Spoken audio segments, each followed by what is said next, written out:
Chapter 2. I had a great time last night. I watched my favorite band play while I danced to their country rock music. I left the club in the wee hours of the morning after having a little too much to drink. I drove home in a dog-tired stupor.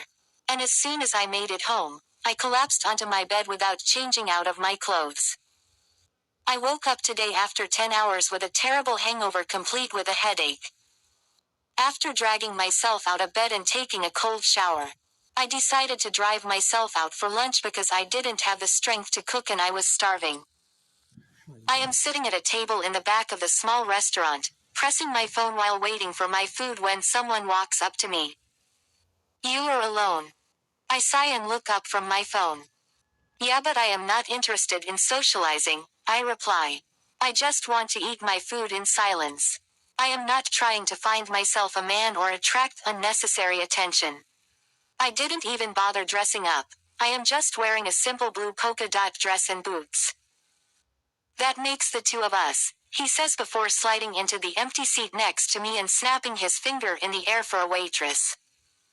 I glare at the man. There are a number of empty seats to choose from. Why this one? He ignores me. The waitress approaches and he makes his order. Then he pulls his phone out and starts typing away as if I am not even there. "Jerk," I mumble under my breath. When my meal finally comes, I say a silent prayer of thanks, and begin eating. "I am Oscar," he introduces himself and holds out his hand. "I thought I made it clear that I am not interested in socializing," he asks, a cheesy smile spreading across his face. "Exactly just that. What's your name?" "You don't get it, don't you?" "So what's your name?" "Autumn," I finally respond, knowing that he won't stop until I give him my name. He grimaces, and a shadow crosses his features. Autumn is in seasons. Winter, autumn, spring and summer. I giggle, unable to help it. Yes, that autumn. My parents have a great respect for nature and her seasons, hence this name. I guess if I had a sister, she would have been named Summer or Winter. He smiles. "You are an only child." The waitress walks back to our table and places the food in front of him. "Yes, I am an only child," I say. "Interesting. What about you?" "I have a young sister. Her name is Bernice. She is 2 years younger than me." "How does it feel?" "What? Having a younger sibling?" "Yes. Exhausting. My sister and I love each other, but we have a weird way of showing it. We are always arguing about one thing or the other. She is always getting in trouble and I always have to bail her out." "What of your parents?" I notice an expression of deep pain sweep over his face before he hides it by taking a large sip of his drink. "I am sorry. You don't have to answer that." "It's okay. Our mother is late and Dad," he swallows hard before he says, "he is around somewhere." I decide not to press him because this looks like something he doesn't want to talk about. "Where are you from?" he asks, obviously trying to change the subject. "Just around here, and you?" "Me too. Married. Engaged. Seeing someone." I laugh. "I hope you are not about to ask what my favorite color is." He laughs. "No, I am just trying to get to know you." "I am single. I am currently not seeing anyone." "You? Single too? Why are you single though?" "I am a very busy person. It's hard managing work and school. I don't know if I have any space for a man in my life." "Where do you work?"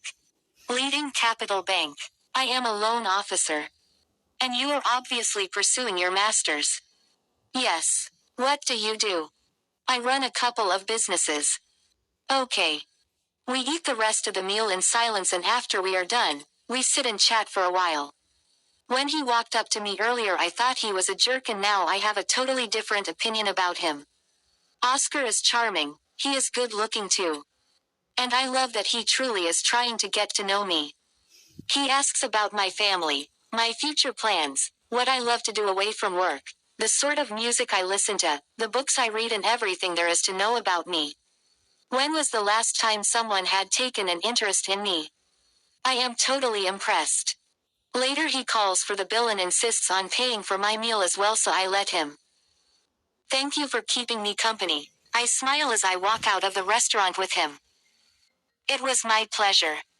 He walks me to my car, and when we get there, we face each other, none of us saying anything for a few minutes.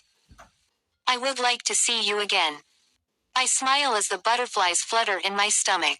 I don't remember the last time I felt like this. Probably 13 years ago. Is that a yes?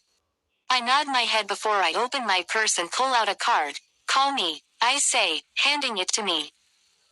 I don't usually do this, but Oscar seems like a nice guy and he wants to see me again. Well, this will make my parents happy, plus I have nothing to lose, right? I will definitely call. Okay. Bye, Autumn. Drive safely. Thank you. When I get into my car, I stare at my watch before I decide to call Sky. It's 11 p.m. That side, she is obviously preparing to go to bed. You better have a good reason for calling me this late, she says when she picks up. I am fine, Sky. How are you? Bitch, please. I met someone. What? Where? When? How? Should I get started with wedding planning? Do I need to travel back home? You need to calm down. Don't tell me to calm down. Give me all the details. You and I both know how long it's been since Jacob, and you have been closed up since then. Don't bring up Jacob, please. It will ruin my mood. Fine. Tell me about this man. I just met him today. I went out to have lunch and he came and sat next to me. One thing led to another and... You had sex. How was it? We didn't even kiss, Sky. He asked for my number and said he would want to see me again. Oh my God, it's happening. What's happening? You like him. It's too soon. Promise me one thing, Autumn. What? That you will go out with this guy when he asks you. That you will loosen up and enjoy the moment. That you won't allow the past to come in the way of what the future holds in store for you.